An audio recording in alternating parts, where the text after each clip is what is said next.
नमस्कार दर्शकवृन्द, business plus टेलिभिजनको प्रस्तुति आर्थिक समयमा स्वागत छ। म कल्पना सानु भट्टराई। दर्शकवृन्द, हामीले यस आर्थिक समयमा लकडाउनले गर्दा प्रभावित भएका अर्थतन्त्रका क्षेत्रहरू तथा आर्थिक सम्बन्धी विभिन्न क्षेत्रहरूको विषयको अवस्था तथा त्यसमा परेका समस्याहरूलाई समाधान गर्ने उपायहरूको विषयमा हामीले विभिन्न व्यक्तित्वहरूसँग कुराकानी गरेर यहाँहरूलाई जानकारी दिने गर्दछौँ। दर्शकवृन्द, अहिले कोरोना भाइरस संक्रमितको संख्या नेपालमा पनि बढ्दो क्रममा रहेको छ। यसले अझ भयावह अवस्था आउने पनि आकलन गरिएको छ। सँगै मानिसको जनजीवनदेखि अर्थतन्त्र समेत प्रभावित भइरहेको अवस्था छ। दर्शकवृन्द, विश्वभर फैलिएको कोरोना भाइरसले गर्दा विश्वभरि नै जुन यो कोरोना भाइरसले असर गरिरहेको छ, विश्व अर्थतन्त्र पनि तहस नहस गरेको अवस्था छ। यस्तैमा नेपालमा पनि सुरुवाती चरणमा केही कम मात्र भए पनि अहिले भने संक्रमितको संख्या बढ्दा अझ यसले अर्थतन्त्रमा समेत प्रतिकूल असर पार्ने पनि देखिएको छ। दर्शकवृन्द, हामी आर्थिक समयमा छौँ। अहिले बजेट आउने क्रममा रहेको छ। आगामी आर्थिक वर्षको त्यसको छलफल पनि पुरा भइसकेको छ। के कति क्षेत्रमा आगामी आर्थिक वर्षको बजेट आवश्यक रहन्छ, यो निकै नै महत्त्वपूर्ण विषय पनि बनेको छ। हामीले आजको श्रृङ्खलामा विशेष गरी पर्यटन क्षेत्रलाई कस्तो बजेट आवश्यक पर्दछ, पर्यटन क्षेत्रलाई के कुरामा प्राथमिकता दिन आवश्यक छ, यिनी विषयमा हामी केन्द्रित रहेका छौँ। दर्शकवृन्द, अहिले लकडाउनले गर्दा लकडाउन सुरु हुनुभन्दा अघि छिमेकी मुलुक चाइनामा देखा परेको कोरोना भाइरसको कारणले गर्दा नेपालमा जुन यो भिजिट नेपाल 2020 को अभियान थियो त्यो पनि स्थगित हुन पुगेको छ। भिजिट नेपाल 2020 लाई भनेर सुचारू गरिएका विभिन्न आयोजनाहरूमा जुन लगानी रहेको छ त्यो लगानी पनि खेर गएको अवस्था छ। त्यसले पर्यटन क्षेत्रलाई पनि अस्तव्यस्त बनाएको अवस्था छ। अहिलेको समयमा भन्दा पर्यटन क्षेत्र शून्य रहेको छ। यसै सम्बन्धमा तयार पारिएको यो सामग्री। कोरोनाबाट विश्वमा सबैभन्दा बढी प्रभावित भएको क्षेत्र हो पर्यटन। नेपाल भ्रमण वर्ष 2020 को तयारी अवस्थामा रहेको बेलामा स्थगित गर्नु परेको थियो। भ्रमण वर्ष स्थगित हुँदा यसको प्रत्यक्ष असर हवाई यातायात, होटल व्यवसाय र रोजगारीको क्षेत्रमा परेको छ। पर्यटन क्षेत्र प्रभावित हुँदा करोडौँ मानिसको रोजीरोटी गुमेको छ। होटल, बोटिङ, र्याफ्टिङ र प्याराग्लाइडिङ, रेस्टुरेन्ट, हात्ती सफारी लगायत सबै पर्यटकीय गतिविधि बन्द हुँदा करोडौँ मानिसको रोजगारी खोसिएको हो। भ्रमण वर्ष स्थगित हुँदा खरबौँ डलरको व्यवसाय नोक्सानी भएको छ। विश्वभरको पर्यटन व्यवसाय नै चौपट रहेको अवस्थामा नेपालको पर्यटन व्यवसाय पनि सन् 2020 देखि 21 सम्म के हुने हो अनुमान लगाउन सकिँदैन। अहिलेको परिस्थिति कस्तो छ भने तपाईले आजको सोचेर हुँदैन, भोलिको सोचेर हुँदैन कि यसलाई चाहिँ धेरै अध्ययन गरेर अहिलेको परिस्थिति अन्तर्राष्ट्रिय नै परिस्थिति के छ भने देख्दाखेरि वर्ल्डमा नै यो टुरिज्म सेक्टरको यति अफेक्ट परेको छ कि सबै विशेषज्ञहरूको अध्ययन अनुसार के देखिन्छ र हाम्रो पनि एक्सपिरियन्स अनुसार, यो व्यवसायमा भएको एक्सपिरियन्स अनुसार कि 2020 र 2021 मा हाम्रो यो बिजनेस चाहिँ नि बाउन्स ब्याक गर्ने सिचुएसन छैन। कोरोना भाइरसबाट परेको प्रभावलाई कम गर्नका लागि व्यवसायीहरू र श्रमिकहरूको हितमा केही पुनर्स्थापना प्याकेजहरू अगाडि सार्ने सोचमा सांस्कृतिक पर्यटन तथा नागरिक उड्डयन मन्त्रालय रहेको छ। श्रमिकहरूको हकमा हामीले भनेका छौँ, कुनै पनि व्यवसायीले श्रमिकहरूलाई अहिले बेदखल गर्न पाइँदैन, किनभने उहाँहरूको सामाजिक सुरक्षा कोष पनि छ। साथै उहाँहरूले होटल र अन्य कतिपय व्यवसायबाट प्राप्त गर्नुपर्ने उहाँहरूको विशेष सुविधाहरू पनि छन्। त्यसले सरकारले पनि त्यसमा हेर्छ। त्यसैले अहिले श्रमिकहरूलाई बेदखल गर्ने कुरा गलत हो, त्यो गर्न पाइँदैन भनेर हामीले भनेका छौँ र त्यसमा सरकारले आफ्ना केही आर्थिक प्याकेजहरू पनि दिने नै छ। कोरोना भाइरसबाट परेको प्रभावलाई कम गर्ने व्यवसायी र श्रमिकहरूलाई को हितमा केही पुनर्स्थापना प्याकेजहरू अगाडि सार्नुपर्छ भन्ने सोचका साथ प्रस्ताव गरेका छौँ। त्यसमा निश्चित रकमसम्म व्यवसायको निम्ति बिना त्यो सहुलियत दरमा, जस्तो कुनै व्यवसायीलाई थप व्यवसाय अगाडि बढाउनु पर्यो भने त्यस्तो अवस्थामा उहाँहरूलाई अरू थप धितो नराखिकन पनि ऋण दिन सकिन्छ, सहुलियत ब्याज दर गर्न सकिन्छ, ऋणको पुनर्तालिकीकरण गर्न सकिन्छ। त्यसपछि यो भ्याट ट्याक्स लगायतका क्रममा कतिपय ठाउँमा त्यसलाई पुनर्व्यवस्थित गर्न मन्त्री सकिन्छ। भट्टराईले पर्यटन क्षेत्रको विकासका लागि आगामी वर्षको नीति तथा कार्यक्रम र बजेट मार्फत 10 वर्षे रणनीति घोषणा गर्न लागि समेत उल्लेख गर्नुभएको छ। उहाँले भ्रमण वर्ष 2020 स्थगित भइसकेको अवस्थामा सन् 2021 देखि 30 सम्मलाई पर्यटन दशकको रूपमा मनाउने गरी घोषणा गरिने समेत बताउनुभयो। लगानीका लागि साझेदारी प्रतिफलमा हिस्सेदारी भनी सोचसहित पर्यटन क्षेत्रमा स्थानीय तह र प्रदेश सरकारसँग मिलेर लगानी गर्ने योजना मन्त्रालयको छ। नेपालमा पर्यटन अहिले शून्य अवस्थामा छ। अब मुलुकभित्र निराशा मात्र जगाउने हो भने निकै भयावह अवस्था हुन सक्छ। त्यसकारण जसले जहाँबाट सक्छ त्यहाँबाट आशाका किरणहरू प्रारम्भ गर्नुपर्ने अहिलेको आवश्यकता हो। मुलुकले बेरोजगारी समस्या थेक्न मुस्किल पर्ने अवस्थामा आर्थिक गतिविधि पुनः स्थापना हुने नयाँ अवसरको खोजी थाल्नुपर्छ।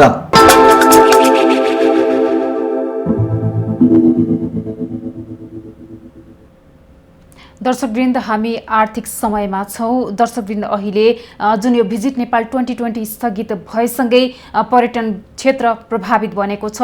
विभिन्न पर्यटन क्षेत्रसँग सम्बन्धित रहेका होटल व्यवसाय तथा ट्रेकिङ एजेन्सीहरू समेत प्रभावित भइरहेको अवस्था छ। अहिले पर्यटन क्षेत्र ठप्प रहेको छ। दर्शकवृन्द, हामीसँग यति बेला नेपाल पर्यटन बोर्डका सदस्य दीपक महत प्रत्यक्ष सम्पर्कमा हुनुहुन्छ। महतजी, स्वागत छ यहाँलाई।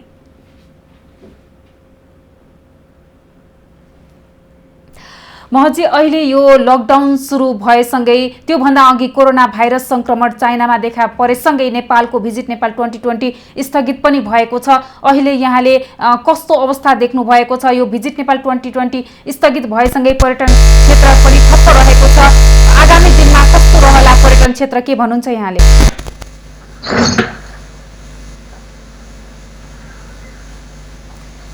हामीलाई सुन्दै हुनुहुन्छ? हजुर, अहिले सुने। एकचोटि प्रश्न फेरि दोहोऱ्याउँ त।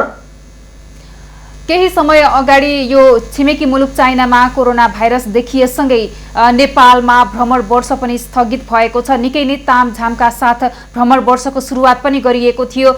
यहाँले आगामी दिनमा, अबको दिनमा, यो वर्तमान अवस्थामा त अहिले ठप्प रहेको छ पर्यटन क्षेत्र, के देख्नुहुन्छ पर्यटन क्षेत्रको अवस्था अहिले लकडाउन पछि? अब यो लकडाउन पछाडि नेपालको पर्यटन क्षेत्र अत्यन्त जीर्ण अवस्थामा पुगेको छ। एक खालले भन्ने हो भने यो विघटनको सङ्घारमा पुगेको छ भन्दा पनि हुन्छ। र यसको यो कोरोनाको प्रभाव चाहिँ धेरैतिर परेको छ। तर सबैभन्दा चाँडो प्रभाव परेको र सबैभन्दा पछाडि तङ्ग्रिने उद्योग पनि चाहिँ यो पर्यटन नै रहेको छ। अहिले हामीसँग चाहिँ लगभग 2020 को लागि बुक भएका 70% बुकिङहरू सबै रद्द भइसकेका छन्। 30% जतिको सङ्ख्या बाँकी छ, त्यो पनि के अरे आशा कम हुँदै जाँदो छ। किनभने यो कोरोनाको उतार चढावहरू चाहिँ चाँडै टुङ्गेला जस्तो देखिएको छैन। यस स्थितिमा चाहिँ व्यवसाय एकदम जोखिममा परेको छ। र UNWTO-ले जुन एउटा चाहिँ तथ्याङ्क दिएको छ, साना तथा मझौला उद्योगहरू 80%, टोटल टुरिज्ममा चाहिँ 80% चाहिँ साना तथा मझौला उद्योगहरू पर्छन् र यिनीहरू अत्यन्तै के अरे मारमा परेका छन् भने ठुलो लगानी भएका होटल एभिएसन सेक्टरहरूको फेरि ठुलै समस्या छ। यस अर्थमा सानादेखि ठुलासम्म सबै उद्योगहरू अत्यन्तै जीर्ण अवस्थामा, विघटनको अवस्थामा र ऋणको बोझले यसको अस्तित्व थाम्न नसकेर रहिराखेका छन्। समग्रमा भन्नुपर्दा चाहिँ अब हामी 2020 र 2021 का लागि चाहिँ थला परेर बस्नुपर्ने स्थिति चाहिँ छ। हजुर, अब आगामी आर्थिक वर्षको बजेट आउने क्रममा पनि रहेको छ, छलफल पनि सकिएको छ। यहाँले पर्यटन क्षेत्रको लागि कस्तो बजेट आवश्यक ठान्नुहुन्छ? अब पर्यटन क्षेत्रको लागि यो एउटा खुसीको कुरो पनि छ कि हाम्रो आगामी आर्थिक वर्षको बजेट ठ्याक्क आउने बेला परेको छ। यस स्थितिमा चाहिँ बजेट र सरकार एउटा उत्प्रेरणाको स्रोत बनोस्, अभिभावकको भूमिकामा रहोस् र बजेट चाहिँ सङ्कटकालको मैत्री, पर्यटन मैत्री बजेट चाहिँ आओस् भन्ने हामी चाहन्छौँ। र निजी क्षेत्रले अथवा यो पर्यटन उद्योगले अहिले चाहिँ सरकारको ढोका ढकढकाउनुभन्दा अर्को विकल्प पनि छैन। यस स्थितिमा चाहिँ विशेष गरिकन कर तथा कर्जा मा हाम्रो चाहिँ के अरे अनुरोध सरकारलाई चाहिँ गइराखेको छ। त्यस्तै किसिमबाट यो के अरे मजदुरहरूको समस्याहरू पनि त्यस्तै छन्। यस हिसाबले भन्दाखेरि चाहिँ ब्याङ्कको कर्जा मा हामीले चाहिँ बढी अनुरोध गरेका छौँ। ब्याङ्कको कर्जा सम्बन्धी एउटा मोडालिटी तयार पारियोस्, जसले गर्दाखेरि चाहिँ यो जीर्ण उद्योग, थला परेको, उठ्नै नसक्ने भएको उद्योगलाई सुनसुमाउन सकोस् राष्ट्रले। किनभने व्यापार व्यवसाय भयो भनेर भने कर पनि उठ्ने हो, व्यापार व्यवसाय रह्यो भनेर भने ब्याङ्क पनि चल्ने हो, व्यापार व्यवसाय रह्यो भने रोजगारी पनि यथावत रहने हो। त्यस कारणले गर्दाखेरि चाहिँ ब्याङ्कको कर्जा सम्बन्धमा एउटा मोडालिटी हुनु पर्यो। र त्यसरी जाँदाखेरि चाहिँ हामीले अहिले लिइराखेको ऋण र अब लिन पर्ने ऋण, दुई खालका ऋणका सवालमा चाहिँ पुराना ऋणका ब्याज र किस्ताहरू जुन छन्, ती ब्याज र किस्ताहरूलाई चाहिँ कम्तीमा पनि 1 वर्षको लागि, कम्तीमा, यो मैले कम्तीमा भन्दैछु, र व्यवसायी साथीहरूले यसलाई चाहिँ पर्याप्त छैन भनेर भन्ने महसुस गरिराख्नु भएको छ। कम्तीमा 1 वर्षको लागि यो जुन साउन र यो किस्ता ब्याज र किस्ता तिर्ने छ, यो 1 वर्षको लागि चाहिँ हामीले यदि 2 वर्षमा तिर्ने थियो भने अब तेस्रो वर्षमा चुक्ता हुने र यो 1 वर्ष चाहिँ तिर्नु नपर्ने गरेर चाहिँ यसलाई पुनर्तालिकीकरण गर्न जरुरी छ। र त्यस्तै किसिमबाट अर्कोतिर जाँदाखेरि चाहिँ यो के अरे अर्को 3 वर्षको लागि निम्नतम एउटा ब्याज दरमा, जस्तो भूकम्पको बेलामा पनि त्यो नेपाल सरकारले, राष्ट्र ब्याङ्कले प्रयोगमा ल्याएको थियो, 2% ब्याजमा लोन प्रवाह गर्ने कामहरू चाहिँ गरियोस्, जुन चाहिँ 3 वर्षसम्मको लागि त्यो सुविधा चाहिँ दियो भनेर भने हामीले व्यवसायलाई टिकाउन सक्छौँ। त्यो सफ्ट लोन चाहिँ हामी कम्पनीलाई चालु अवस्थामा राखिराख्नको लागि हामी प्रयोग गर्नेछौँ भनेर भने पुरानो कर्जाको हकमा चाहिँ हामीले कमाएर तिर्नका लागि यसलाई 1 वर्ष पछाडि धकेल्न चाहिँ चाहन्छौँ। हजुर, अहिले यो भिजिट नेपाल 2020 को सन्दर्भ चलिरहँदा धेरै बैंकहरूले पर्यटन क्षेत्रमा लगानी पनि गरेका छन्। अहिले यो कोरोना भाइरस संक्रमणको यो बढ्दै जाँदा यो स्थगित पनि भयो। यससँगै बैंकहरूले गरेको लगानी जोखिममा पर्ने पनि देखिएको छ नि, के भन्नुहुन्छ यहाँले? अब यो के अरे बैंक, वास्तवमा बैंक तपाईले हेर्नुभयो भनेर भने देशमा भएको 10 वर्षको जनयुद्धको कुरा गर्नुहोस्, अथवा तपाईँ चाहिँ के अरे यो भूकम्प पछिका कुराहरू गर्नुहोस्, अथवा अन्य कुनै खालका चाहिँ उतार चढावको कुरा गर्नुभयो भनेर भने बैंक चाहिँ यो वित्तीय क्षेत्र सधैँ नाफामै छ। र अब कोही हुनु होला, कोही नहुनु होला, म पनि ब्याङ्कमा सानोतिनो लगानी गरेको चाहिँ अवस्थामा छु भन्दाखेरि 1 वर्षको लागि लगानीकर्ताले नाफा नकमाउलान्। अहिले यहाँ बाँच्न पर्ने अवस्था छ, जीवन बाँच्नु परेको छ र जीविका बाँच्नु परेको छ, अर्थतन्त्र बाँच्नु परेको छ। अर्थतन्त्र मर्यो भनेर भने त्यो बैंक पनि मरेर जान्छ। त्यसकारणले गर्दाखेरि उसको त्यो लगानी डुब्दैन। मात्रै के हो भने अहिले तत्कालै उसले पाउने रिटर्न चाहिँ 1 वर्षपछि पाउला, 2 वर्षपछि पाउला, तर बैंक डुब्छ भन्ने कुराहरू चाहिँ सही होइन। हजुर, अहिले पर्यटन क्षेत्र जुन सुस्त रहेको छ, शून्य नै रहेको छ, यो समयमा पर्यटन क्षेत्रमा पछि गएर वैकल्पिक बजारको कतिको आवश्यकता देख्नुहुन्छ यहाँले? अब वैकल्पिक बजार भन्नाले अब पर्यटनकै विकल्प त पर्यटन नै हुन सक्छ। अब अहिले हामीले चाहिँ वैकल्पिक बजारको कुरा गर्नुभयो भनेर भने चाहिँ पर्यटनको बजारको कुरा गर्नुभयो भनेर भने हाम्रो बजार भनेर भनेको यही घरेलु बजार हो, आन्तरिक पर्यटन हो। हाम्रो बजार भनेका छिमेकी देशहरू नै हुन् र हाम्रो बजार भनेको युरोप अमेरिका नै हो। यसको विकल्प त अरू छैन। यहाँले कुन किसिमको विकल्पको प्रश्न गर्नु भएको हो, मैले त्यति बुझिनँ। हजुर, अहिले जुन यो वैकल्पिक बजार पर्यटनहरूको लागि भनेर हामीले यो लकडाउनको समय चलिरहँदा जुन किसिमले चलायमान हुनुपर्ने हो पर्यटन क्षेत्र, त्यो किसिमले चलायमान हुने अवस्था त छैन। लामो समयसम्म यहाँले पनि भन्नुभयो बैंकहरूले लगानी गरेका छन्, त्यसको 1 वर्षपछि पनि उनीहरू मुनाफामा जाने पनि देखिएको छ भन्नुभएको छ। यसैगरी पर्यटन क्षेत्रलाई व्यवस्थित गर्दै अन्य जस्तै हामीले बाहिरको कुरा गर्नुपर्दा भर्खरै तपाईँले पनि भन्नुभएको छ नि, विदेशमा पनि हामीले यो पर्यटनलाई प्रवर्धन गर्न सक्छौँ, नेपाली पर्यटनलाई, त्यस्तै किसिमको कुरा गरेको। अब हामीले हाम्रो वैकल्पिक बजार भनेर भन्दा पनि हामीले वैकल्पिक चाहिँ हाम्रो पर्यटनलाई सञ्चालन गर्नका लागि आउटबाउन्ड टुरिज्म भनेर भनिन्छ। त्यो चाहिँ हामीले टिबेट, भुटान र भारत यी ठाउँहरूमा हामीले हिजोदेखि नै हाम्रो चाहिँ एउटा अपरेसनको डेस्टिनेसनको रूपमा हामीले प्रयोग गर्दै आएकै हौँ। भोलिका दिनहरूमा पनि यो चाहिँ चालु नै रहन्छ। तर अहिले चाहिँ तत्कालै वैकल्पिक बजारको बारेमा हामी पोस्ट कोरोना पछि मात्रै, पोस्ट कोभिड पछि मात्रै चाहिँ यो कुरा सोच्न सक्छौँ। अहिले त करको चाहिँ के अरे सुविधा, कर्जाको सुविधा, त्यस्तै किसिमबाट चाहिँ प्याकेजहरूको चाहिँ सुविधाको कुरो नै हो यो प्री कोभिड को अवस्थामा। पोस्ट कोभिडको अवस्थामा जाँदाखेरि चाहिँ हामीले सुरुमा नेपाली पर्यटकहरू, आन्तरिक पर्यटकहरूलाई हाम्रो देशभित्रका नेपालीहरूले मन पराउने गन्तव्यहरूमा हामीले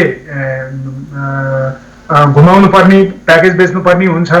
जब उनीहरू घुम्छन् हामीले चाहिँ उनीहरूलाई दिएको सेवा यो पोस्ट कोभिड पछाडि चाहिँ कोरोनाको चाहिँ सवालमा हामीले अपनाउने प्रोटोकलहरू र त्यसबाट हाम्रा चाहिँ आन्तरिक पर्यटकहरूले पाएका सेवा सुविधा जब देखिन्छ बाहिर, त्यसको प्रचार हुन्छ, त्यसपछि हामी भारत, चीन लगायतका छिमेकी देशहरू, सिङ्गापुर, मलेसिया जस्ता नजिकका गन्तव्यको रूपमा नेपाललाई लिने बजारहरूमा हाम्रो चाहिँ के अरे प्रवर्धनतिर लाग्नेछौँ। र उनीहरू जब छिमेकीहरू पनि आउँछन्, आन्तरिक पर्यटकहरू पनि अगाडि बढ्छन्, यसको चाहिँ सन्देश चाहिँ जान्छ र यतिखेर हामीले दिएको सेवाका कारणले गर्दाखेरि चाहिँ युरोप, अमेरिका अथवा अस्ट्रेलिया, न्युजिल्यान्ड जस्ता मुलुकका चाहिँ पर्यटकहरू पनि चाहिँ आकर्षित भएर चाहिँ आउन सक्ने स्थिति हुन्छ। तर त्यसको लागि चाहिँ हामीले वैकल्पिक बजारका कुराहरू भन्दा पनि हामीले चाहिँ सेवा दिन सुरु भइसकेपछि हामीले दिने प्रोटोकलहरू WTO-ले तोके अनुसारको चुस्त दुरुस्त हुन सक्नु पर्यो, विश्वासिलो हुन सक्नु पर्यो, हेल्दी हुन सक्नु पर्यो। त्यो स्थितिमा चाहिँ हाम्रो पर्यटन बिस्तार तन्केर जान सक्छ। हजुर, अहिले यो लकडाउनले गर्दा पर्यटन क्षेत्र लगायत सबै क्षेत्र नै प्रभावित भइरहेको अवस्था छ। पर्यटन क्षेत्रको कुरा गर्नुपर्दा यहाँ पनि एक पर्यटन व्यवसायी हुनुहुन्छ, के कस्तो राहतको आवश्यकता पर्दछ? अहिले आगामी आर्थिक वर्षको बजेटमा राहतका प्याकेजहरू पर्यटन व्यवसायीहरू लगायत पर्यटन क्षेत्रलाई कस्तो लक्षित गरेर आउनुपर्ने देख्नुहुन्छ यहाँले? पहिलो कुरो त नेपाल सरकारले आफ्नो बजेटमा के व्यवस्था गर्नु पर्यो भनेर भने उद्योग व्यवसायहरूलाई जुन 25% को रेसियोमा अहिले मोरलेस 25% को रेसियोमा लिँदै आएको कर छ, त्यो करलाई चाहिँ 15% मा झार्न सक्ने एउटा उदार मन पनि देखाउनु पर्यो। र अर्को कुरो, ब्याङ्कहरूले हामीलाई सहुलियत दिनुपर्ने अवस्थामा ब्याङ्कहरूको पनि 30% बाट 20% सम्म उनीहरूले तिर्नुपर्ने, सरकारलाई तिर्नुपर्ने ब्याजमा सुविधा दिने हो भने ब्याङ्कवालाहरूले पनि चाहिँ हामीलाई सुविधा दिन तयार हुन्छन्। र त्यस्तै किसिमबाट कर फसौटको सवालमा पर्याप्त समय दिनु पर्यो। र अब अरू प्याकेजको कुरा गर्दा चाहिँ हामीलाई अब यो कर्मचारी मजदुरहरू पाल्नको लागि WTO-ले भनिसकेको छ कि पोस्ट कोरोना पछाडि चाहिँ यो कोरोना महामारी पछि विश्वभरि भोकमरी सिर्जना हुन्छ भनेर चेतावनी दिइसकेको छ। अब यो स्थितिमा हामीले हाम्रा कर्मचारी र हाम्रा मजदुरहरूलाई जोगाएर राख्न सकेनौँ भनेर भने त्यो स्थिति भन्नु भनेको भयावह स्थिति हुन्छ र अत्यन्त गैर जिम्मेवार राज्यको पनि र हामी व्यवसायी पनि अत्यन्त गैर जिम्मेवार हुन्छौँ। हामीले हाम्रा कर्मचारी र हाम्रा मजदुरहरूलाई धानेर राख्नुपर्छ र त्यो धान्नको लागि चाहिँ जस्तो उदाहरणको लागि यसमा प्रतिशतको कुरा गर्दाखेरि कम वा बेसी हुन सक्ला। उद्योग व्यवसायीहरूले मजदुरहरूलाई, कर्मचारीहरूलाई 30% दिने, त्यसपछि गएर कर्मचारी स्वयंले चाहिँ 30% जति के अरे उनीहरूले आफैले बेहोर्ने र राज्यले पनि त्यसमा चाहिँ 30% जति थप दिने, यदि हो भनेर भने एउटा राम्रो खालको ह्यान्डसम प्याकेज चाहिँ त्यो पनि हुनसक्छ। अब राज्य त सधैँ अब यहाँ अर्थमन्त्रीज्यूले कर बढी तिर्नु त्यसपछि हामी चाहिँ राहत दिन्छौँ भनेर भन्नुभएको छ। अहिले जापानको कुरा गर्नुहोस्, तपाईँ युरोपका कुरा गर्नुहोस् अथवा चाहिँ गल्फ कन्ट्रीका कुरा गर्नुहोस्, त्यहाँ ठुला ठुला रकमहरू चाहिँ उनीहरूले राहतको लागि चाहिँ घोषणा गरिसकेका छन्। हामी कहाँ त्यस्तो घोषणा गरिएको छैन। घरपेटीको टाउकामा थोपरी दिएको छ, ब्याङ्कको टाउकामा थोपरी दिएको छ, अन्य अन्य क्षेत्रलाई थोपरिएको छ र त्यो पनि चाहिँ कार्यान्वयन होला जस्तो स्थितिहरू छैन। अब घरपेटी पनि भाडा खाएर बाँच्नुपर्छ, उसले चाहिँ दिन बाध्य हुनुपर्ने, सरकार चाहिँ के अरे दिन नसक्ने अवस्था भनेर भनेको हुन सक्दैन। हजुर, अब जस्तो सरकारसँग त बाटाहरू छन्, तपाईँको चाहिँ के अरे उसले के अरे ऊ IMF जान सक्छ, वर्ल्ड ब्याङ्क जान सक्छ, ऊ चाहिँ के अरे ADB जान सक्छ, सफ्ट लोनहरू पाउँछ। त्यस्तै किसिमबाट मजदुरहरूको यो के अरे मजदुरहरूको चाहिँ सामाजिक सुरक्षा कोष भनेर वर्षौंदेखि 1% दरले सङ्कलन गरेर राखेको रकम त्यो अहिलेसम्म नचलाएर राखिएको छ। अब मौकामा हिरा फोर्नी भनेर भन्छन्, यो बेलामा त्यो रकम नचलाए कहिले चलाउने हो। त्यस्तै किसिमबाट सरकारसँग अरू पनि स्रोत छ यो यसलाई व्यवस्थापन गर्नको लागि। अहिले सुनिन्छ त्यो चाहिँ सांसद पूर्वाधार विकास कोषमा खर्च नभएर बाँकी भएको पैसा अझै पनि ती सांसदहरू आफै खर्च गर्न चाहिरहेका छन्। त्यो पैसा चाहिँ कोरोनाको चाहिँ प्याकेजहरूमा चाहिँ प्रयोगमा ल्याउन सकिन्छ र स्रोतहरू धेरै नै छन्। त त्यो भएको कारणले गर्दाखेरि ती स्रोतहरूलाई चाहिँ यदि परिचालन गर्ने हो भनेर भने राहत प्याकेज ल्याउनलाई चाहिँ गाह्रो छैन। सरकारले चाहिँ राम्रो किसिमको राहत प्याकेज ल्याएर मजदुर र कर्मचारीहरूलाई टिकाउने, व्यवसायलाई जोगाउने र कोरोना कन्ट्रोल भइसके पछाडि हामीले छलाङ मार्ने खालका रणनीति र कार्यनीतिहरू अगाडि ल्याउन चाहिँ आवश्यक देखेको छु मैले। आगामी आर्थिक वर्षको बजेटमा के कस्ता योजनाहरू हुनुपर्दछ? यहाँले भर्खरै पनि भन्नुभएको छ विभिन्न किसिमका राहतका प्याकेजहरू आवश्यक पर्दछ, जसले गर्दा पछि गएर पर्यटन क्षेत्रलाई पनि व्यवस्थित गराउन सकियोस्। अहिले यो भयावह अवस्था रहेको छ, सुस्त रहेको पर्यटनलाई अलि चलायमान बनाउनको लागि बजेटले पनि भूमिका खेल्ने गर्दछ। निजी क्षेत्र प्लस सरकारको तर्फबाट, दुवै तर्फबाट बजेट र निजी क्षेत्रको सहकार्य अनि पर्यटन क्षेत्रलाई चलायमान बनाउनको लागि के कस्तो रणनीति आउन पर्दछ त? अब व्यापक रूपमा त मैले कुरा गर्न त्यति मेरो विषयवस्तुसँग त्यति मिल्दैन। पर्यटनकै कुरा गर्ने हो भने यसका रणनीतिहरू चाहिँ अहिले तत्काल चाहिँ अब धेरैले भन्ने गरेका छन्, म पनि त्यही नै भन्छु। यो सर्भाइभल, यो चाहिँ अस्तित्व जोगाउने, विघटनबाट चाहिँ बचेर बस्ने समय हो। यतिखेर हामीलाई चाहिँ तत्कालीन अवस्थामा अहिले नै त हामी घरमा बसेका छौँ, तर यो चाहिँ जुन लकडाउन खुलेर चाहिँ हामी अगाडि जान्छौँ, हाम्रो व्यवसाय, कृषि अगाडि बढ्न सक्छ, जलस्रोत अगाडि बढ्न सक्छ, अथवा सरकारी काम कारबाहीहरू अगाडि बढ्न सक्छ। त्यस्तै किसिमबाट अरू उद्योग व्यवसायहरू अगाडि बढ्न सक्छ। ढोकै लगाएर बस्नुपर्ने अवस्था भनेर भनेको एभिएसन सेक्टर अथवा चाहिँ होटल सेक्टर अथवा चाहिँ पर्यटनका विभिन्न चाहिँ के अरे पक्षहरू बडो जटिल अवस्थामा छन्। मैले सुरुमा पनि भने सबैभन्दा पहिला चाहिँ चपेटामा पनि यही पर्यटन उद्योग पर्यो, सबभन्दा अन्तिममा चाहिँ तङ्ग्रिने भनेर भनेको पनि, अन्तिममा ढोका खोल्ने भन्ने पनि यही पर्यटनकै भएको कारणले गर्दाखेरि अहिलेको अवस्थामा चाहिँ पेट भर्ने राहतका कुराहरू मात्रै छन्। वास्तवमा राहत भनेर भनेको चाहिँ लकडाउन खुलिसकेपछिको अवस्थामा तलब खाने कुराहरू अथवा चाहिँ भाडा तिर्ने कुराहरू, ब्याङ्कको ब्याज तिर्ने कुराहरू अथवा चाहिँ ब्याङ्कका किस्ता तिर्ने कुराहरू, कर तिर्ने कुराहरू, यस्ता कुराहरूतिर चाहिँ ध्यान दिन जरुरी छ। अल्पकालीन रूपबाट, आकस्मिक रूपबाट हामीले एउटा 3टा फेजमा यसमा जान सक्छौँ। एउटा अल्पकालीन रणनीति लिएर जानुपर्छ।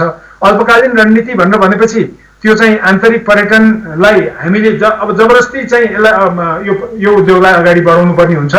हाम्रा आन्तरिक पर्यटकहरू जब कोरोना कन्ट्रोलमा छ भनेर भनेपछि मनोकामना जानलाई हिचकिचाउँदैनन्, पशुपति जान हिचकिचाउँदैनन्, चितवन जान, लुम्बिनी जान, पोखरा जान अथवा चाहिँ नगरकोट जान उनीहरू हिचकिचाउँदैनन् भनेर भने हामीले चाहिँ आन्तरिक पर्यटकहरूले रुचाउने गन्तव्य र गतिविधिहरूलाई अगाडि बढाउनुपर्छ।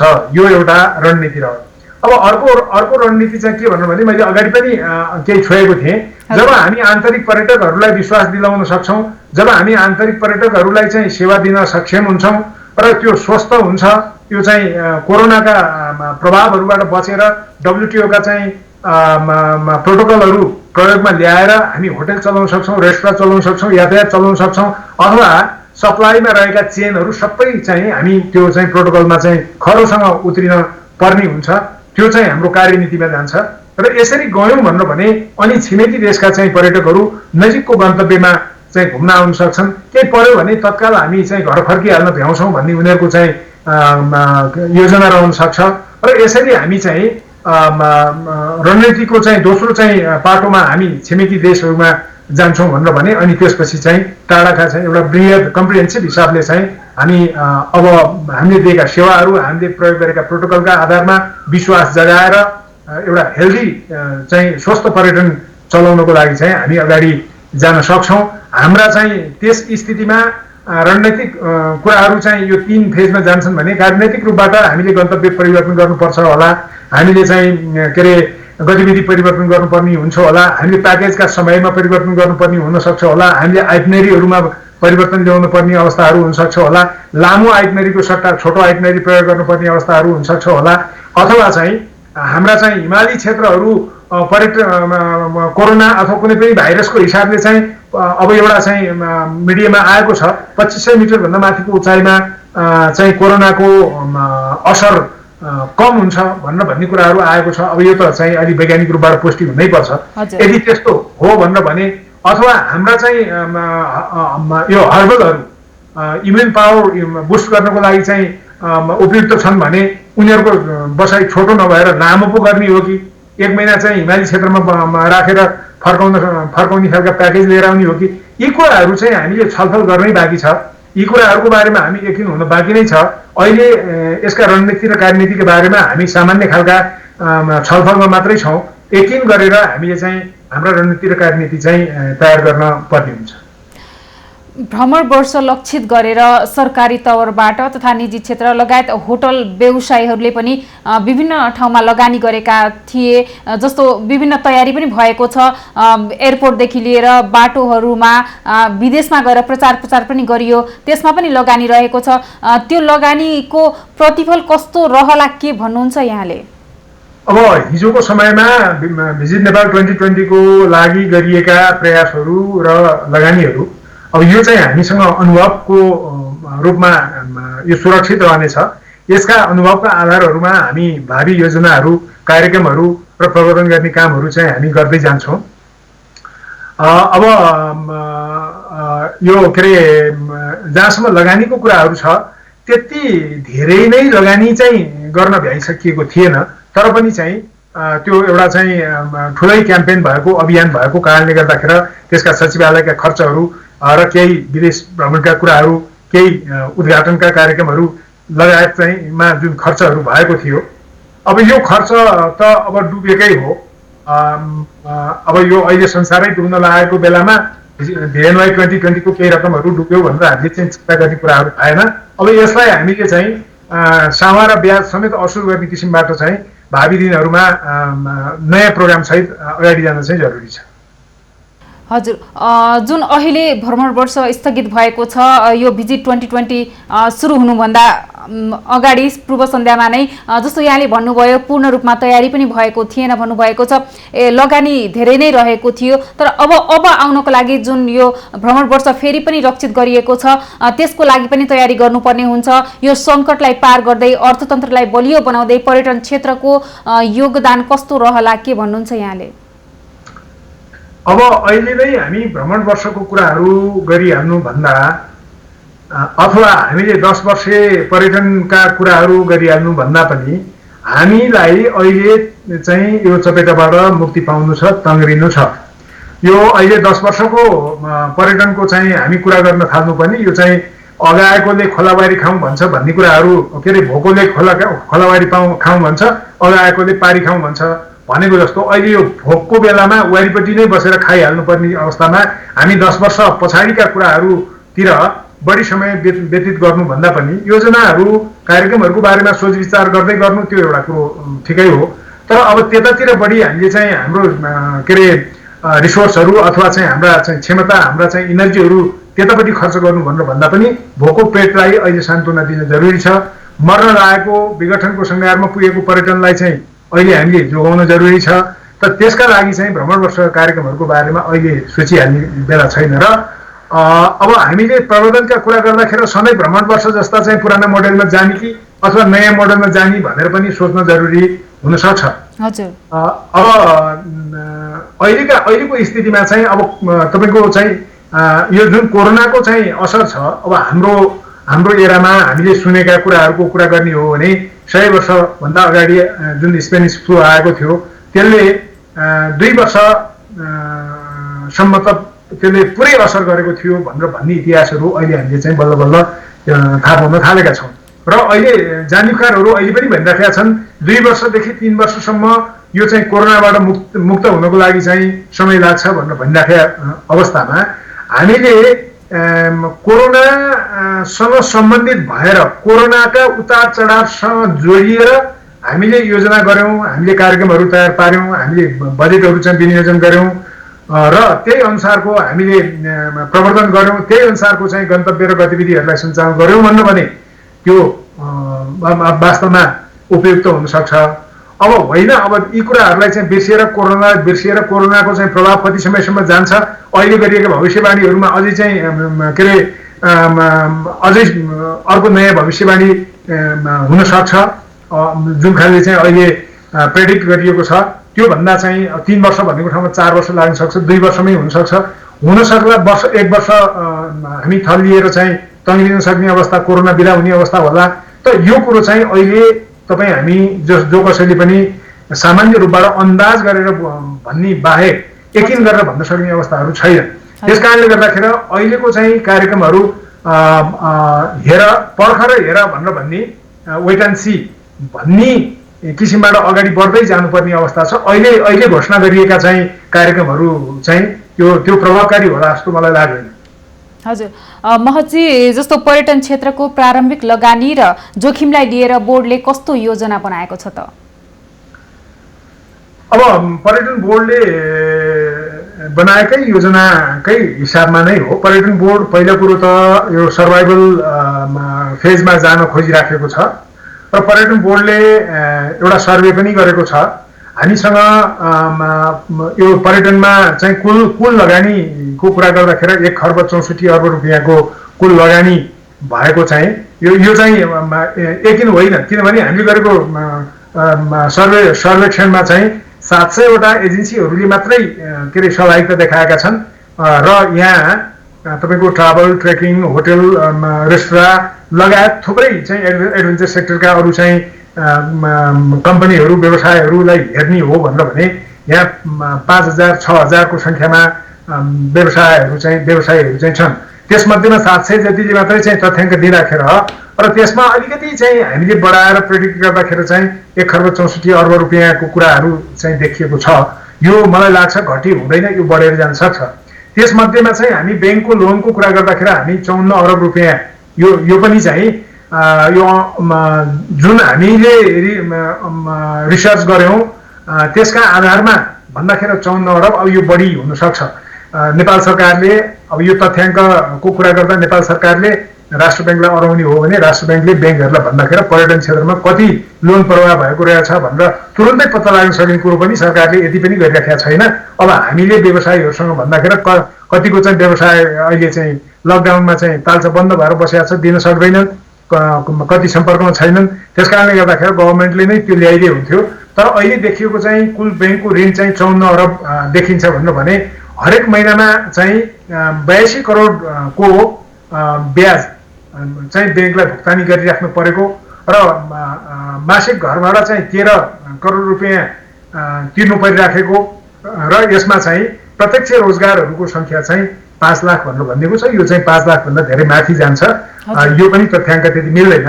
यसका आधारमा चाहिँ अब हामी बडो चाहिँ जोखिम उठाएर बसिरहेका छौँ र अब यसलाई सन्तुलनमा चाहिँ ल्याएर अगाडि बढ्नको लागि निकै जोखिमपूर्ण यात्रा चाहिँ हामी तय गर्दैछौँ। हवस् त महतजी, यहाँको समय र संवादको लागि धन्यवाद। हस्, धन्यवाद। दर्शकवृन्द, हामी आर्थिक समयमा रहेका छौँ। हामीले अहिले पर्यटन क्षेत्रको अवस्था तथा भिजिट 2020 मा गरिएको लगानीलाई लिएर नेपाल पर्यटन बोर्डका सदस्य दीपक महतसँग कुराकानी गरेका छौँ। दर्शकवृन्द, हामी आर्थिक समयमा रहेका छौँ। अहिले अर्थतन्त्रमा परेको प्रभाव तथा त्यसको न्यूनीकरणको लागि भनेर हामीले विभिन्न व्यक्तित्वहरूसँग कुराकानी गर्ने क्रम पनि जारी रहेको छ। यति बेला हामीसँग हुनुहुन्छ अर्थविद नरबहादुर थापा। अर्थविदज्यू, स्वागत छ यहाँलाई। धन्यवाद। हजुर, आगामी आर्थिक वर्षको बजेटको छलफलको क्रम सकिएको छ। आगामी आर्थिक वर्षको बजेटबारे यहाँको धारणा के छ त? सबभन्दा पहिले अघिल्लो वर्षको आकारको बजेट हामी ल्याउन सक्छौँ कि सक्दैन भन्ने प्रश्न हजुर छ। मलाई के लाग्छ भने जुन हिसाब किताबको यो स्रोतको आकलन अघिल्लो वर्ष गरेको थियो, त्यो आकलन बराबरको वित्तीय स्रोत सरकारले चाहिँ परिचालन गर्न सक्ने स्थिति छैन। त्यसैले बजेटको आकार अनि यसलाई यथार्थपरक बनाउने हो भने अघिल्लो वर्षभन्दा घट्छ, नम्बर 1। नम्बर 2, अब बजेटको संरचना छ नि, बजेट विनियोजन छ, प्राथमिकता दिनुपर्ने, प्राथमिकीकरण गर्नुपर्ने जुन छ बजेटले, त्यो अघिल्ला वर्षहरूभन्दा फरक ढङ्गले गर्नुपर्ने आवश्यकता पनि छ। सार्वजनिक स्वास्थ्य, निर्माण, कृषिमा चाहिँ र यो चाहिँ उत्पादन तथा वितरण क्षेत्रलाई सुदृढ गरेर अर्थतन्त्रलाई चाहिँ उत्थानशील बनाउने तर्फ चाहिँ बजेटले कार्यक्रम ल्याउनुपर्छ जस्तो मलाई लाग्छ। अर्थविदज्यू, अहिले यो लकडाउनको समय चलिरहँदा एउटा पाठ पनि सिकिएको छ। कुन कुन क्षेत्र प्रभावित भएका छन्, कस्तो प्रकृतिको बजेट आउनुपर्छ? यो लकडाउनको अवधि चलिरहँदा पनि निकै नै यो सब्जेक्ट, यो विषय पनि निकै नै महत्त्वपूर्ण बनेको छ। यहाँलाई के लाग्छ, कुन कुन क्षेत्रलाई लक्षित गरेर कस्तो खालको बजेट आउन सकेमा यो सुस्ताएको अर्थतन्त्र चाहिँ माथि उठ्नेछ त? अहिले चाहिँ बढी प्रभावित चाहिँ हस्पिटालिटी इन्डस्ट्री नै हो। पर्यटन क्षेत्रसित सम्बन्धित होटल व्यवसाय लगायत ट्राभल टुर आदि नै बढी चाहिँ प्रभावित देखिन्छ। हजुर, र यो क्षेत्रलाई चाहिँ तपाईँको पुनरुत्थान भन्दा पनि कसरी बचाउन सकिन्छ भन्नेतर्फ बजेटले राहतका कार्यक्रम ल्याउनुपर्छ भने ती बाहेकका अरू क्षेत्रमा चाहिँ पुनरुत्थानका कार्यक्रमहरू, गतिविधि बढाउने, आर्थिक गतिविधि बढाउने, विस्तार गर्ने खालका चाहिँ कार्यक्रम ल्याएर यो हस्पिटालिटी इन्डस्ट्रीबाट भएको क्षतिलाई अलिकति कम्पन्सेट गर्ने हिसाब किताबले अरू क्षेत्र, खास गरिकन यो कृषि, यो चाहिँ तपाईँको पूर्वाधार निर्माणमा चाहिँ र स्थानीय तहमा चाहिँ आर्थिक गतिविधि विस्तार गर्ने कुरामा चाहिँ बजेट केन्द्रित हुनुपर्छ जस्तो लाग्छ मलाई। हजुर, यहाँले भने जस्तै पर्यटन क्षेत्रको लागि के कस्ता योजनाहरू आवश्यक देख्नुहुन्छ? पर्यटन त तत्कालै चाहिँ उठ्न त गाह्रो छ। अब जुन किसिमको यो अहिले महामारीको अवस्था छ, अब यसलाई रोकथाम गर्न सकिराखेको छैनौँ। नेपालले मात्र होइन, अरू देशमा पनि बढ्दो छ, छिमेकी मुलुकमा पनि बढिराखेको छ। त्यसैले पर्यटन क्षेत्रमा तत्कालै 1 वर्षभित्रै हामीले बढी अपेक्षा चाहिँ गर्नुहुन्न जस्तो लाग्छ। तर अब जुन किसिमको ब्याङ्क कर्जाको एक्सपोजर छ, जुन रोजगारीका कुराहरू छन् र जुन लगानी भइराखेको छ यो हस्पिटालिटी, यो होटल व्यवसायमा, त्यसलाई कसरी जोगाउने ताकि स्थितिमा सुधार आइसकेपछि पुनः सुचारू गर्न सजिलो होस् भन्नेतर्फ बजेटले राहतका कार्यक्रमहरू चाहिँ ल्याउनुपर्छ। र मैले अघि भने चाहिँ अन्य क्षेत्रमा चाहिँ त अलिकति गतिविधि विस्तार गर्ने र पुँजी निर्माण गर्ने र आयातमा धेरै भर नपर्नुपर्ने आर्थिक गतिविधि र नेपालले पनि अब आत्मनिर्भरको नारा भारतमा त्यहाँका प्रधानमन्त्रीले हिजो मात्र चाहिँ आत्मनिर्भरलाई चाहिँ मूल विषयवस्तु बनाएर जुन कार्यक्रम र 20 लाख करोडको चाहिँ यो फिस्कल स्टिमुलसको कार्यक्रम ल्याउनु भयो, जुन जिडिपीको 10% हाराहारी हुन्छ। त्यसैले त्यही अनुरूप नेपालले पनि नेपाललाई कसरी चाहिँ आत्मनिर्भर बनाउन सकिन्छ, खाद्यान्नमा आत्मनिर्भर कसरी बनाउन सकिन्छ र अर्को चाहिँ रोजगारीका कुराहरूमा बढी फोकस गरेर गरिबी न्यूनीकरण गर्ने, गरिबी थप बढ्न नदिने खालका कुरामा चाहिँ अहिले यो आगामी वर्षको बजेट केन्द्रित हुनुपर्छ जस्तो मलाई लाग्छ। हजुर, यहाँले भने जस्तै यो पर्यटन क्षेत्रमा निकै नै लगानी पनि रहेको थियो। यो भ्रमण वर्ष 2020 गरेर लक्षित गरेर त्यो लगानी कतिको जोखिम रहेको छ त के भन्नुहुन्छ यसबारे यहाँ? अब यो तपाईँको ब्याङ्कको एक्सपोजर त अब 150 अरबभन्दा बढी नै छ यो होटल व्यवसायमा चाहिँ। यति ठुलो परिणामको जुन ब्याङ्किङ क्षेत्रको एक्सपोजर जुन छ त्यसलाई कसरी बचाउने भन्ने नै हो। अब होटल व्यवसाय चल्न सक्दैन। अब यो चाहिँ महामारीको कारणले एकातर्फ यो छ भने अर्कोतर्फ यसले ब्याङ्किङ सेक्टरमा पार्ने प्रभावतर्फ पनि सरकार सचेत हुनुपर्ने र यो बजेट चाहिँ अलिकति केन्द्रित हुनुपर्ने हुन्छ। ब्याङ्किङ क्षेत्रलाई पनि जोगाउनु पर्यो, स्थायित्वमा प्रतिकूल असर नपरोस् र यो चाहिँ यो होटल व्यवसाय पर्यटन क्षेत्रलाई कसरी जोगाउने, यो 2 वर्षसम्म कसरी जोगाइराख्ने भन्नेतर्फ नै यो बजेट चाहिँ केन्द्रित हुनुपर्छ। अरू थप कार्यक्रम त अहिले सरकारले सोसल डिस्टेन्सिङ, सामाजिक दूरीका कुरा गरिराखेको चाहिँ छ। अब 2-4 जना व्यक्तिहरू चाहिँ तपाईँको सम्मिलित कार्यक्रम गर्नुहुन्न भन्ने कुराहरू छ। त्यसैले होटल व्यवसाय चाहिँ कम्प्लिटली पुनरुत्थान गर्न चाहिँ अहिले चाहिँ सोच्न सकिँदैन र बचाउने कुरातर्फ चाहिँ बजेट चाहिँ केन्द्रित हुनुपर्छ जस्तो लाग्छ। हजुर, यो होटल क्षेत्रसँग यो कृषि क्षेत्र पनि जोडिएको छ। त्यहाँ उब्जनी भएका वस्तुहरू पनि होटलमा खपत हुने गरेका छन्। त्यसैले गर्दा हामी अब कृषितर्फ पनि म तपाईँसँग कुरा राख्न चाहन्छु। जुन यो कृषि क्षेत्रको लागि आगामी दिनमा के कस्तो योजना आवश्यक पर्छ, आगामी वर्षको बजेटले कसरी यसलाई समेटेर अगाडि बढ्नुपर्छ त? अब कृषि क्षेत्रमा चाहिँ 3-4 वटा कुरा गर्नुपर्छ जस्तो लाग्छ मलाई। एउटा कुरा उत्पादन वृद्धि गर्ने। यो वर्षको नारा नै के हुनुपर्छ भने कुनै चाहिँ खेतीयोग्य जमिन बाँझो राखिने छैन। त्यो नारा लिएर केन्द्रीय सरकारले यो 753 स्थानीय सरकार र 7 वटा प्रदेश समेतलाई परिचालन गरेर उत्पादन वृद्धि गर्ने र यो कृषि उत्पादन खास गरिकन यो खाद्यान्नमा चाहिँ आत्मनिर्भर हुने खालको चाहिँ कार्यक्रम ल्याउनुपर्छ, नम्बर 1। तर यतिले मात्र पुग्दैन, वितरण दोस्रो पक्ष भनेको कृषिको लागि वितरण पनि त्यत्तिकै महत्त्वपूर्ण चाहिँ छ। अब हामीले देखिहाल्यौँ, अब इन्डियाबाट चाहिँ फलफुल ल्याउनु सजिलो जुन सञ्जाल निर्माण भएको छ र नेपालको कैलाली झापाबाट चाहिँ तपाईँको तरकारी चाहिँ काठमाडौँ ल्याउन गाह्रो। र त्यो जुन नेटवर्क छ यो नेटवर्कलाई चाहिँ अलिकति परिमार्जन गरेर र यो कृषि बजार केन्द्रसँग राष्ट्रिय बजार केन्द्र, कृषि बजार केन्द्र कसरी जोड्न सकिन्छ भन्नेतर्फ बजेट केन्द्रित हुनुपर्छ।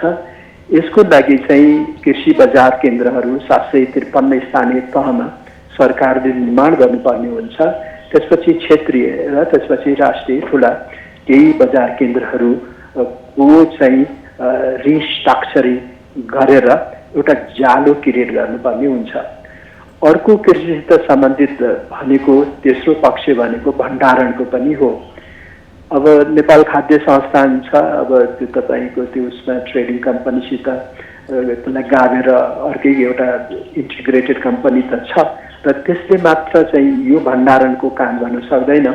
त्यसैले स्थानीय तहमा समेत भण्डारणको व्यवस्था चाहिँ भण्डारणको निर्माण चाहिँ गर्नमा चाहिँ बजेटलाई चाहिँ विनियोजन गर्नुपर्छ ताकि यसरी भण्डारण गरेको एउटा प्रत्येक गाउँपालिका चाहिँ खाद्यान्नमा आत्मनिर्भर हुने नारा चाहिँ र त्यहाँबाट बचेको कुरो सहर बजारमा पठाउने कुरामा चाहिँ बजेट केन्द्रित हुनुपर्छ जस्तो मलाई लाग्छ। हजुर। चौथो पक्ष भनेको तपाईँको के हो भने यो मल बिउ बिजन र चाहिँ कर्जा नै हो, वित्तीय स्रोतको उपलब्धता नै हो। त्यसैले सरकारले चाहिँ अहिले अब मल खाद कसरी उपलब्ध गराउन सकिन्छ, लकडाउनको स्थिति त छ तर मुलुकमा उपलब्ध आयात गरेर भए पनि किसानलाई सातै प्रदेशमा आवश्यक मात्रामा मल खाद, मले त के भन्छु भने 10 अरबको मल खाद रासायनिक मल अघिल्लो वर्ष यो वर्ष हामीले चाहिँ आयात गरेका थियौँ अघिल्लो आर्थिक वर्षमा, त्यही बराबरको चाहिँ यो चाहिँ अनुदान दिएर साहसिक काम गर्दा कृषि उत्पादन बढाउन सकिन्छ। र अर्को चाहिँ अब कृषिको चाहिँ उत्पादन आधुनिकीकरण गर्नको लागि इन्स्ट्रुमेन्ट, टुल्स, कृषि सामग्री पनि चाहियो। त्यसैले हाते तपाईँको टिलर्सहरू, ठुल्ठुलो ट्र्याक्टर्सभन्दा पनि जुन किसिमको हाम्रो जमिनको चाहिँ स्वामित्व छ, ल्यान्ड होल्डिङ छ, त्यसलाई डिजिटल गर्दा ठाउँ ठाउँमा चाहिँ तपाईँको यो ह्यान्ड टिलर्सहरू चाहिँ उपलब्ध गराएर उत्पादन वृद्धि गर्नुपर्छ। र अब कर्जा पनि चाहियो किसानहरूलाई चाहिँ आफ्नो कृषि उत्पादन बजारमा पुर्याउन र अब बलखार लगायत विभिन्न कुराहरू कृषि सामग्री चाहिँ खरिद गर्नको लागि।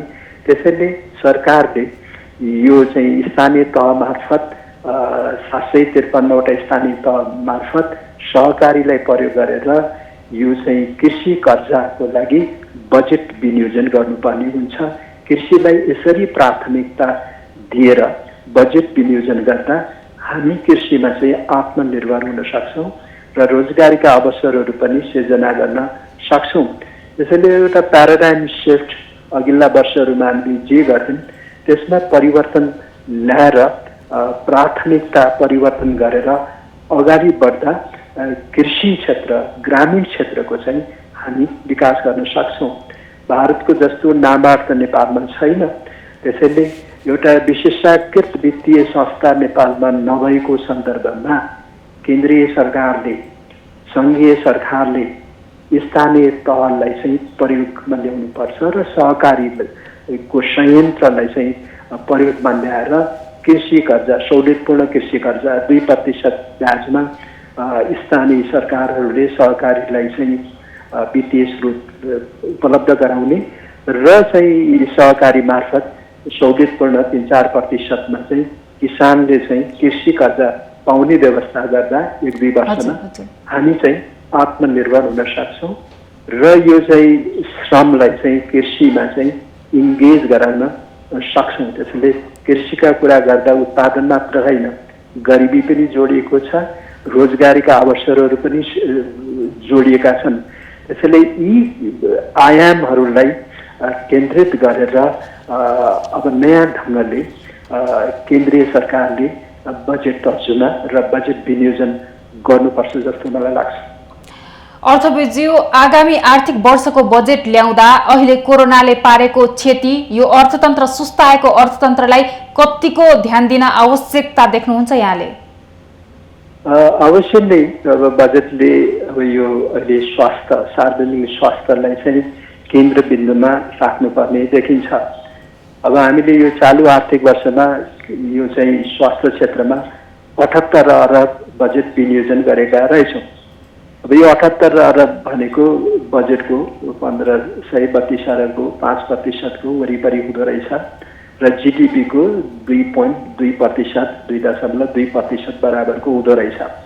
त्यसैले स्वास्थ्य, सार्वजनिक स्वास्थ्य जुन विदेशमा काम गरिरहेका नेपालीहरू, विद्यार्थीहरू केही समयपछि त फर्किन्छन्। अहिले सरकारले रोकिराखेको अवस्था चाहिँ छ, तर अरू देशले, भारत लगायतले आफ्ना नागरिकलाई अमेरिका लगायत, अमेरिका अहिले चाहिँ महामारीको चपेटमा परेको छ, त्यहाँ लगायतका देशहरूबाट आफ्नो नागरिकहरू फिर्ता लिइरहेछ, नेपालबाट पनि लैजाने व्यवस्था गरिराखेको छ र अरू देशले गरिराखेको र नेपालीहरूले पनि दुःख पाएर विदेशमा बसिराखेको सन्दर्भमा अहिले सरकारले रोके तापनि भोलि गएर सरकारले चाहिँ उद्धार गर्नुपर्ने देखिन्छ।